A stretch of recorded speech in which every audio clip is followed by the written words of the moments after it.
We have vermicomposting. We have biofertilizers, that is the bokashi leached from the organic waste I talked about before. And then we have compost, teas, and extracts. That is what I meant by large-scale farmers stretching of compost, the aeration and the brewing of compost. And then we have biogas production from your organic waste. Let me break them down faster. So we have the composting guide, and the best guide is from Ecolishe. We have our website called www.ecolishe.com. I think you can write it down somewhere. www.ecolishe, I for ink, K for Kenya, OLISHE.com.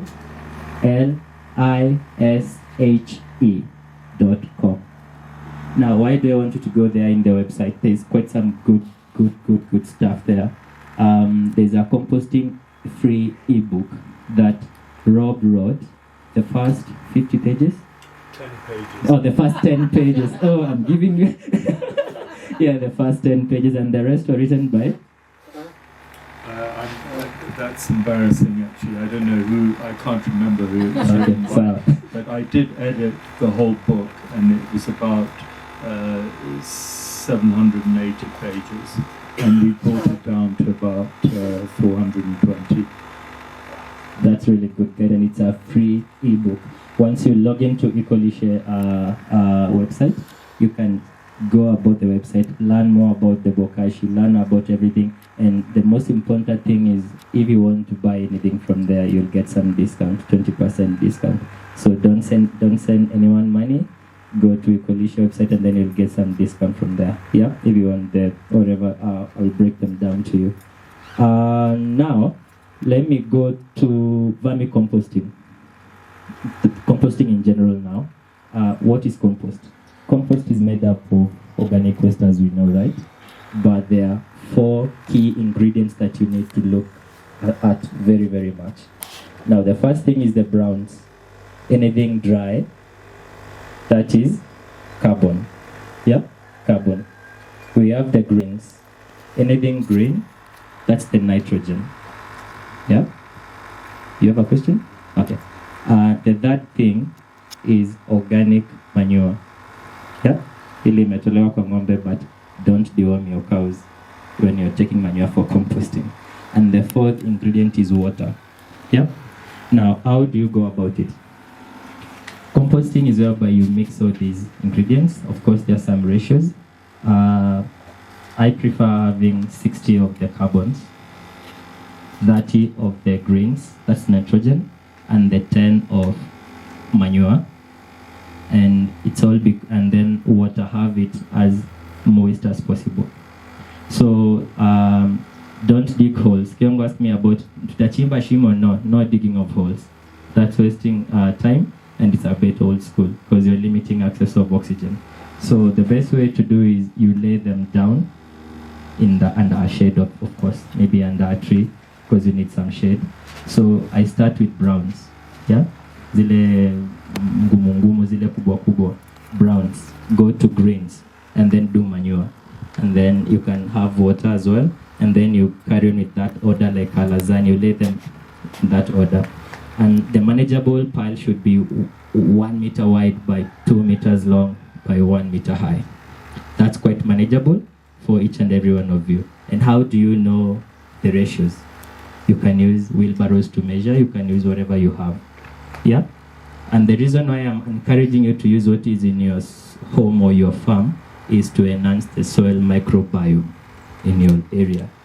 Yeah, you have a question? Could you just repeat the ratio? The ratio should be 30 or 60 for the browns, that is carbon, 30 for the greens, that is nitrogen, and 10 for the organic manure. That is the bacteria now that you need, the microbes that you need. No deworming, no chicken manure for that. It's the chicken farmers, I'm sorry. They're not using chicken manure for composting. So I'll show you what you can use that for. Something else different. Yeah, it's really useful. When you're layering, you said it was?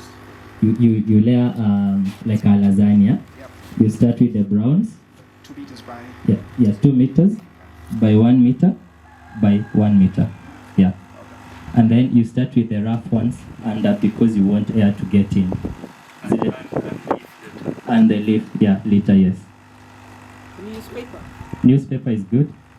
Yeah, it's good because it's carbon, but I tend to not use a lot of ink in the composting because once you're doing your soil analysis under a microscope, you will see all those pink particles. I prefer cardboard, ile box, ile cardboard. Yeah, without ink and without wax. Thank you, Michelle, for reminding me. Yeah. No wax paper. The magazine paper you see shiny, no, those are not quite good. Folea.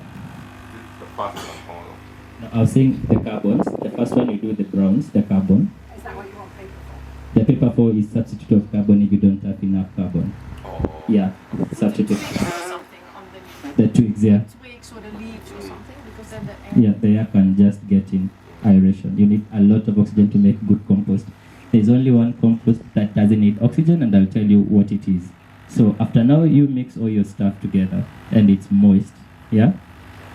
You need something we call a thermostick, or you can buy a thermometer, a compost thermometer.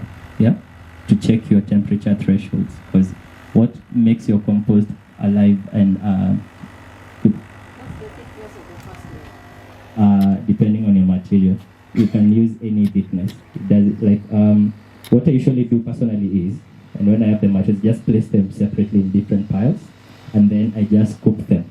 Nachukua tu randomly, yeah, and then I place them. But you have to measure them using wheelbarrows or anything. The 60, the 30, and the 10. So I just randomly place them, but obviously the carbon will be bigger. The nitrogen can be small, because what carbon does, it gives energy to the microbes, the mycorrhizal fungi.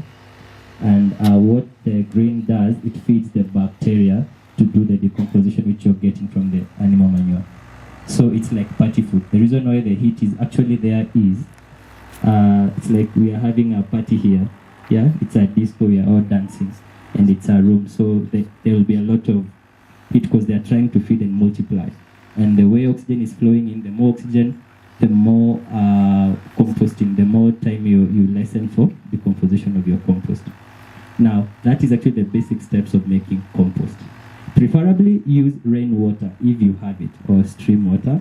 Don't use chlorinated water again. Yeah, it kills the microbes. Yeah? So it's the brown, the green, Manure, and then brown. No, yeah, we'll actually add another layer. You can alternate them. Brown, green manure, mpaka ijae. The last layer should be manure covering on top. and then you water. And then you can even water in between the layering to make it more evenly distributed. And it's not wet, it's moist. You should keep the moisture there because bacteria thrive in moist environment. They don't need dry environment. Did I cover the heap? You can cover the heap, yes, with the paper to lock in the moisture, but don't cover it all the way up to down. And in case of rain, try and avoid mwagie the compost. The rainwater has some good benefits, and then you can cover it again. Yeah, you don't want to keep it open to get a lot of water. Also, you have to gauge. It has to be moist. Someone had asked about me rabbits. Is it you? Rabbits. Someone had some rabbits, and he said, "How can I use the rabbit urine?" Yeah. So rabbit urine to me is a catalyst of fastening the decomposition of the organic matter, especially the browns. So you can inoculate it as well. It's quite cool. Now, once you lay it that way, now that is compost. Yeah? That is now standard compost. You are not doing a premium compost before doing the next steps. So have you all understood how to make compost? I have a detailed slide, you will have it. So the browns, this, grains, and water. And then there is now the temperature by, say, the thermostick. Yep. Thermostick, unachukua tu mti imekauka, a dry, long stick. And then you insert it at the middle of the pile.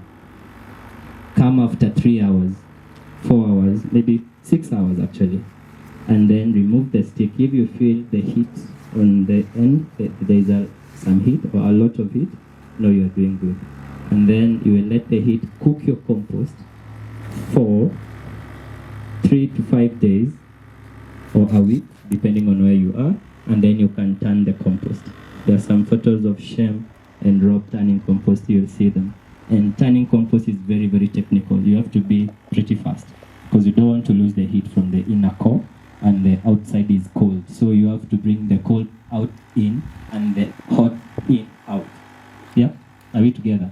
And she'll be done na watu wamekula ugali. Usiende hapo watu wamelegea. Wataharibu compost. Ugali ya kisiagi. Yeah, so you need people with, chap, and then that will be done. And then that is basic compost. Now, how do I do premium compost? Now, there is something you saw, vermicomposting and vermiculture, bokashi. Now, vermicomposting now is where now I'm taking you, because I'm joining the two because of time, because my other speakers have some things to share with you as well. Now, if you have your pile going on, I prefer inoculating the bokashi waste after the first turn of my compost pile. If I turn the first turn, now the waste, which I'll show you in the bokashi bin, now the organic waste in your kitchen, now you open the core of the compost and you pour all of it there. That's a very fast way of using the bokashi waste. And then you can also have the warm liquid piece. You inoculate your compost pile with this to bring another life of microorganisms, the red regular worms which you need, yeah, in your garden to aerate your soil and to bring all the goodies in your soil. Yeah. Now, you have done your compost, you're turning. How long will it take to be ready? Now, if you do it very, very well, like very, very well, and it will take you between 1 to 2 to 3 months, to be honest. And that is because it depends on where you are sitting. The temperatures variation in your place. If you're in I know this is a cold place, it might take quite longer, 2 to 3 months. If you are maybe somewhere down a hot zone, yeah, Malindi, it might take quite, Lokichogyo, yes. It will take, I think, a month. Yeah, because the heat is quite good. Are we all together up to there? And then keep turning the compost. After every week, turn the compost. And it will start breaking down to this rich gold. You will see all the red regular worms, and everything will be happy. Even the smell will be peeling to your nose straight. You'll feel like you want to eat it. Yeah? So, yes. And that is what now you are bringing to your farm. The same soil we all dream in the forest. Yeah? Now you're making it in your own home. And it will not only help you even learn and teach your children how to manage waste, which I'm in for, because if you want to sort a problem in the next 10 years, let's teach the young girl who was here today how to manage waste. And she will grow with that and she will learn that all her life. But I can't teach any of you here. I will also forget, because She's producing a lot of yeah.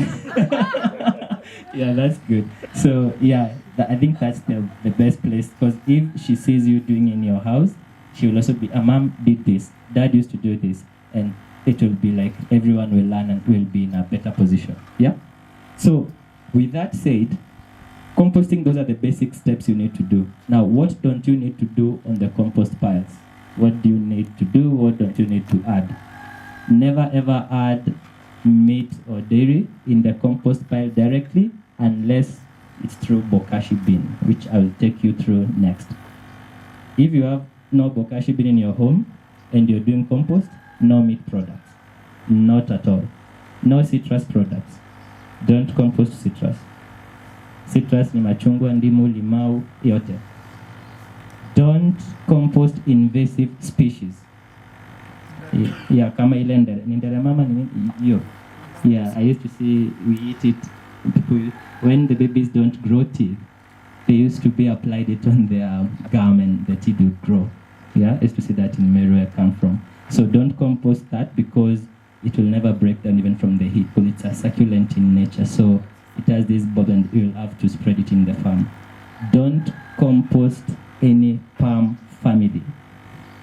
Any palm family. Palm trees. Yeah, because they have these leaves that will take forever to decompose. Unless you chaff them to, I don't know, like powder, I don't know, it will take forever. Don't compost any waxy leaf. A rubber plant, no, those are not advisable. Do not compost, I've said meat and dairy, right? The reason you discouraged to bring the bad bacteria, and they tend to ruin your compost. And the last thing that I wouldn't like you to compost is any... Yeah, I will mention, I'm coming there.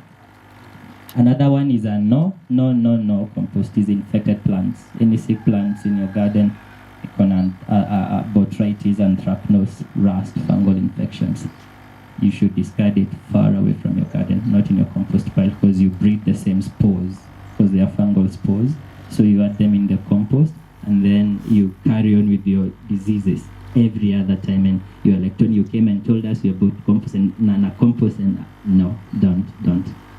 Conifer family, cypress, cedar, cypress. Now, you cannot compost them, but yes, you can compost them. Why? The strawberry guy, strawberries love a bit of acidity in soil, yeah?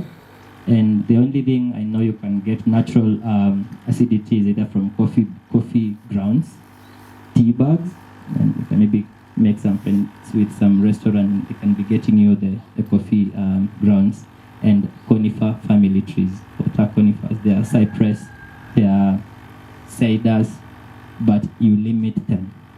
Usiweke mingi, so they bring acidity on your compost, because when you take your organic waste, you have less acidity and it's high. The pH is quite, to the high level. So you have to bring acidity for specific crops, like strawberry, because you mentioned, that's why I'm mentioning it. For someone, my friend is doing chamomile. So chamomile is after flowers, sindio. Strawberry is after fruits. So for his compost, apart from acidity, he needs to use the conifers, the acidity, and also calcium. You have to do some eggshells. You can even do some bone meal. You incorporate it in your compost, because your plants need a lot of calcium. And also you can use pumice as your mulching as well, because what rock does to your soil is they act as mineralizers. That's why you can grow a plant using cocoa peat only and pumice, and the growth will be tremendous, because there are some nutrients locked in the pumice stone, the volcanic dust. There are so many in Naivasha, yeah? And about chamomile now, it needs more potassium because it needs more flowers. So what plants can you incorporate in your garden to make your own good compost? Bananas and Irish potatoes. Yeah. Because bananas are rich in potassium. And once you compost using any part of a banana, from the stem to the leaves to the banana peels, you're making a very good recommendation compost for your chamomile garden. The flowers will be big and happy, the same as your strawberries.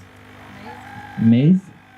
Someone asked maize. Maize is a grass, but high energy demanding grass, right? So maize, the secret is, let me ask you, where do you get your maize stalks after you harvest your maize? You sell to the dairy farmers, right?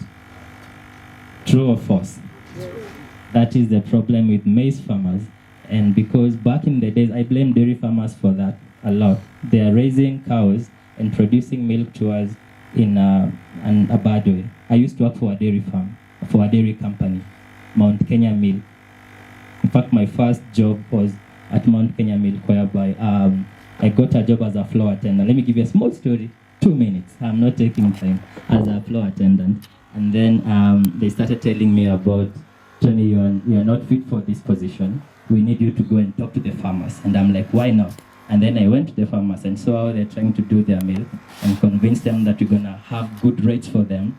Brookside was their competitor. So I was trying to convince the farmers, and I realized all the farmers, they are having the maize stalks cut off their fields, and all the dairy farmers are buying them. So you're feeding cows toxic stuff from sprayed maize. And I'm drinking my favorite yogurt, which is intoxicated with chemicals. Yeah? And then the maize thing, the best thing to do, and the most natural way of helping your maize field, bring the stalks back to the soil. We used to do that a long time ago, and that's why maize used to grow roots, because the soil was alive. Ukiharvest mahindi, zinakatwa kwa shamba, zinaanguka, zinaoza, decompose until the next season. And then you come with mbolea, you grow with it. But now you know compost. It's much better, way, way better. So that's the solution with maize. First, start inoculating your soil and start avoiding dairy farmers to come in your land. ban them. Waambie wapandie ng'ombe nyasi. Okay, are we good up to there? Are we good? Yeah. Great. Yeah. You mentioned that we're not supposed to put the crops that have water. Sorry. You mentioned that we are in composting. We don't put the crops that are sick. Yeah. But sometimes, like when you can tell, and our farmers know. I'm sure Jane knows. Like, for example, in the basil, no, not basil, let me just say rosemary. There's a basil, you love to put chemicals, I don't know. You know. What? So you're telling us we need to look at that waste critically? Absolutely. Okay. Just need to go that way. That's more work. I thought it was just everything. You just throw everything in there. No, I'll tell you. Just continue to take my picture. And let me before you ask, let me add something. So the waste now you're trying to worry about, it's infected and how to take care of it in a better way. To my honest opinion, if you did it right from the word go, you will never have that disease. To be honest with you, so it's either you compromised a step, and then it's biting at you. So yeah. So don't. If you do it the right way, I'm assuring you there won't be any issue. Not at all. So basically, you're saying all the waste that I have now. If it's infected, yes, but actually I remember last time I was telling you, all these leaves, please don't even have them near, because you know they are airborne diseases. The spores fly with them, they're microscopic. So the reason why actually I'm saying all these inoculants and organic, how they work is, they cover the plant tissues with a layer of bacteria, the lactobacillus bacteria. And before that spore comes, when it lands on that plant, before it gets to the tissue of the plant, it will have to fight the layer of barrier. So itakufa ikijaribu kuingia, haitaingia, because the plant is already good in terms of immunity. And then you won't have any issues of that. You won't. No, excuse me. Yeah. 1 minute, eh? Yeah. I think what Kembo is asking, sorry, okay. Are you talking about the disease or sprayed? So meaning, with our waste, okay, we are in the same category, okay. Yeah. So we are supposed to burn. Burn it. And if you had a biogas digester, use it in the biogas digester. If you had it, I will do that. And I will also use the invasive species for my gas. You should not be buying gas LPG Kyongo. If I have all this in my farm, So I can use that now. that will generate you more methane than any cow you have ever known in this world.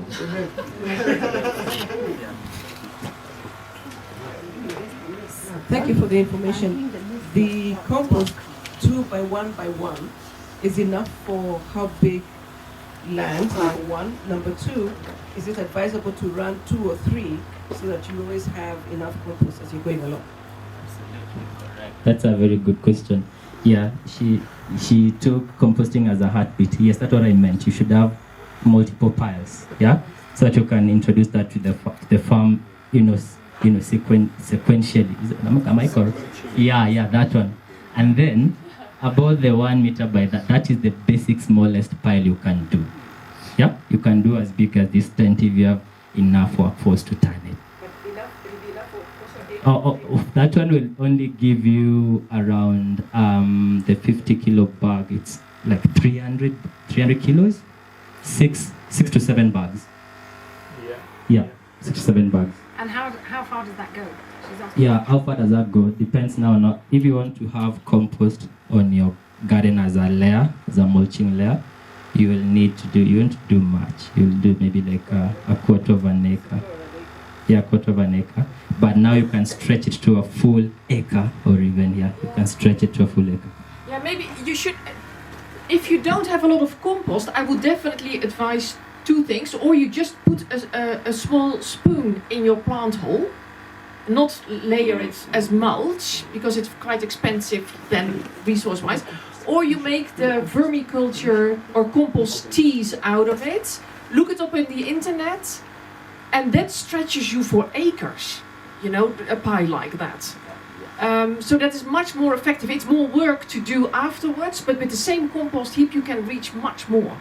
For big scale farmers, somebody asked, who scale up, that's the thing to do, because the compost 1 by 1 by 1, 2, it won't reach far enough. Great, thank you so much. And yeah, there's a question from him. Yeah. Let him ask first. Yeah, Can you use it on like fertilizer when you put it in the absolutely. Yes. mechanized? Yes, you can. You can. Yes. Now I was asking Mm-hmm. because every plant has a different pH. Yes. Is there a standard pH? And what do you do if the pH range is varying? Because I know different composition will give you different Variations. variation. Great. Good question. Now, you remember me saying about bacteria, the biological aspect of the soil influences the chemical. Remember?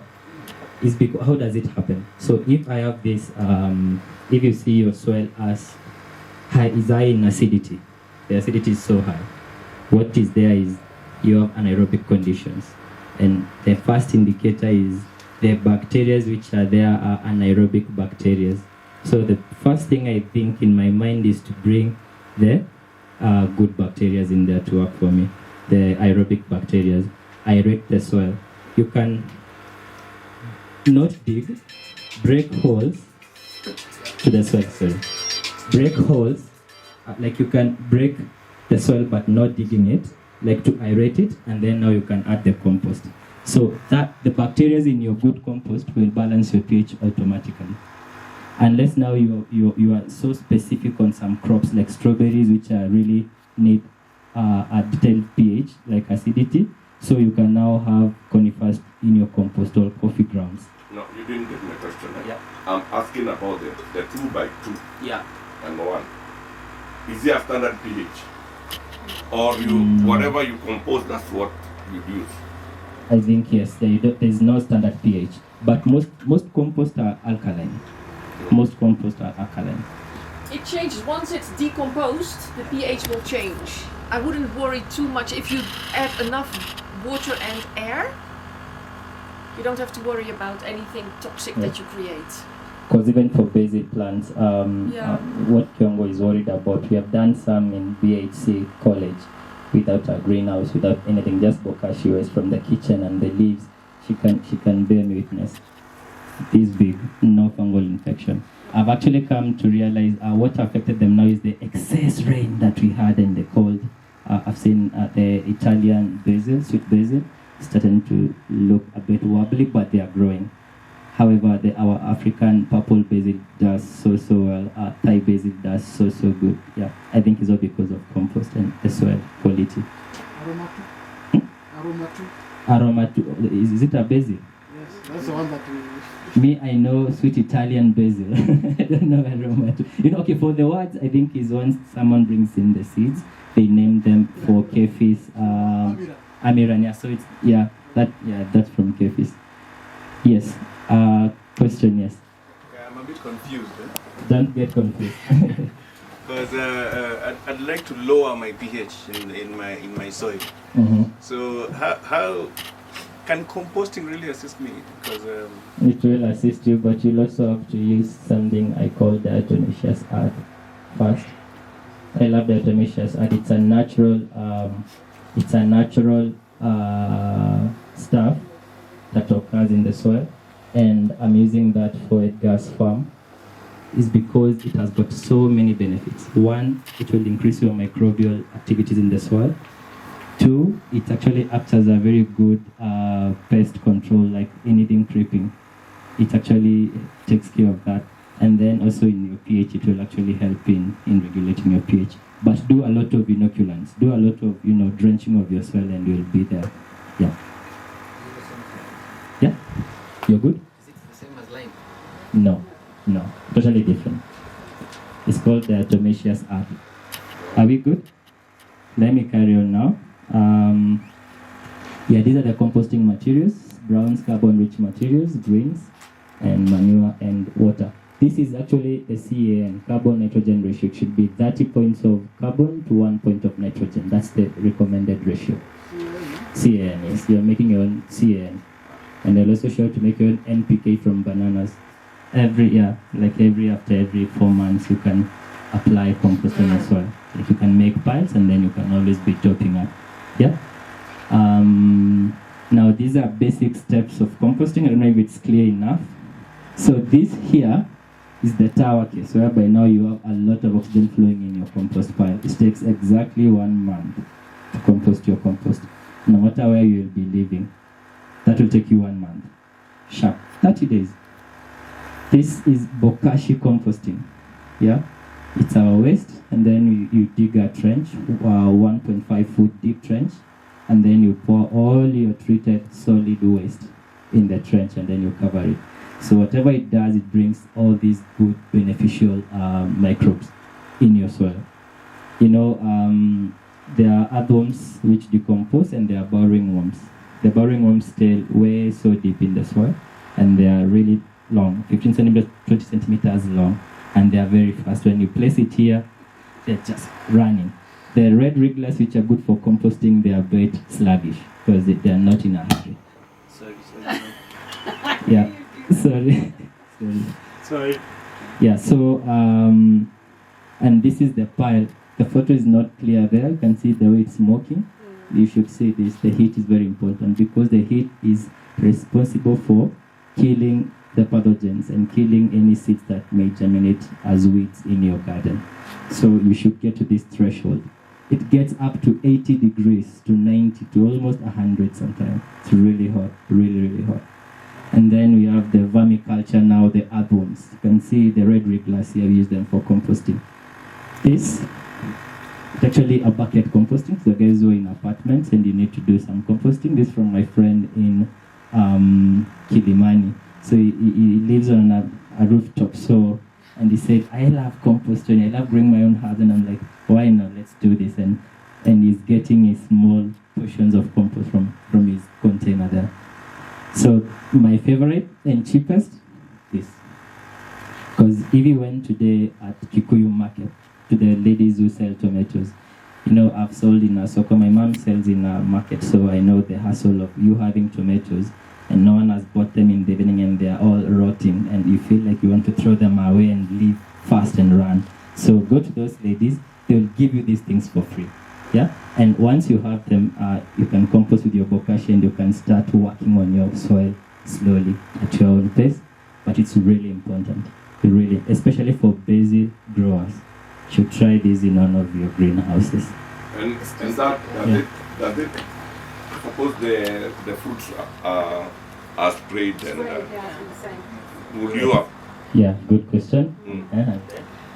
The same question.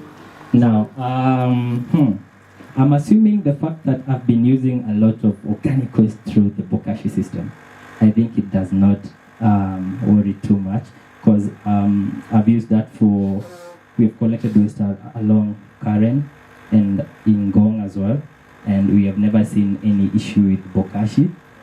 Absolutely. And that's the reason why it's the only system, I will give it, it's the only system that will allow you to have meat, their bones, citrus, what I said, not to in the pile directly. But after going through this channel, which is anaerobic, and it's the bacteria that are working on that thing tirelessly, I think they should sort it. Maybe Rob can shed some light. Yeah, I think it's always safe to use your own waste in your own kitchen, and then you know exactly what is going into the bin. If you're going to get your waste from a next door neighbor, then you should also understand whether they're using pesticides or not. But start from your own kitchen, then you know exactly what's going in.